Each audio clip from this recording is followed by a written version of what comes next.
Europe. On passe à l'économie, sans transition avec vous, Axel de Tarlé. Année record, dites-moi, pour les dividendes en 2017. Ils ont atteint dans le monde les 1000 milliards d'euros, des sommes folles. Ça correspond à quoi ? 1000 milliards d'euros. Écoutez, ça correspond. C'est l'ensemble des impôts et taxes que nous payons en France. Donc vous voyez, si on arrivait à mettre la main sur tous ces dividendes, nous n'aurions plus à payer, même pas de TVA, voilà. Bon, alors ne rêvons pas. Non. Je rappelle que les dividendes vont dans la poche des actionnaires. Vous savez, un dividende, c'est quoi ? C'est la part des bénéfices qui revient aux actionnaires. Et comme en 2017, les entreprises dans le monde ont fait beaucoup de bénéfices, donc logiquement, elles ont versé de gros dividendes à leurs actionnaires. Donc oui, qui payent Alors, les bénéfices, en fait, ça sert à trois choses. C'est la deuxième partie, mais vous avez raison, je vais le dire tout de suite. Ça sert à payer des impôts, ça sert à payer de l'investissement, et ce qui reste, ce sont les dividendes.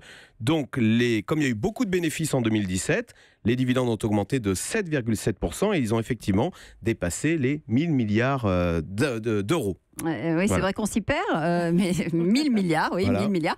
Plus 7,7, vous dites, mais les salaires n'augmentent pas autant. Est-ce qu'on ne favorise pas du coup les actionnaires au détriment des salariés ? Alors, c'est la grande question. On dit, tiens, moi, mon salaire, il n'a pas augmenté de 7,7%. Donc, est-ce qu'on ne favorise pas les actionnaires qui, eux, ont de gras dividendes qui augmentent ? Alors, en fait, comme le disait François, les dividendes, c'est ce qui reste quand on a tout payé. Parce que d'abord, on paye les impôts, ça, on ne peut pas le négocier. On paye les salaires.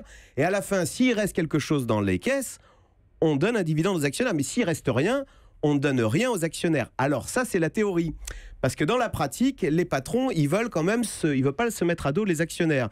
Et donc, on a déjà vu des entreprises s'endetter, même qui ne faisaient pas de bénéfices, s'endetter pour verser un dividende aux actionnaires. C'est là où le capitalisme est un peu pervers. C'est qu'à la fin, on veut tellement choyer l'actionnaire qu'on en vient à hypothéquer l'avenir. Parce que s'endetter pour payer un dividende, c'est vrai.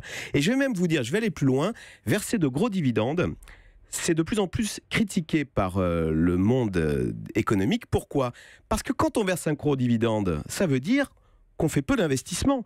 Ça veut dire que finalement, on n'a pas tellement d'idées, on n'a pas d'idées. Vous savez, c'est Steve Jobs, quand il était patron d'Apple, il a versé 0 dividende pendant 15 ans. Il a toujours dit à ses actionnaires, ils étaient ravis, je réinvestis tout.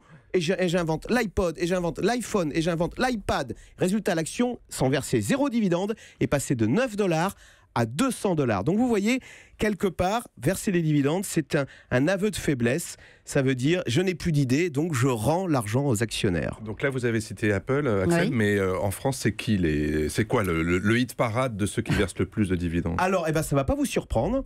Quelle est l'industrie qui génère beaucoup d'argent mais qui n'a pas beaucoup d'avenir ? C'est le pétrole.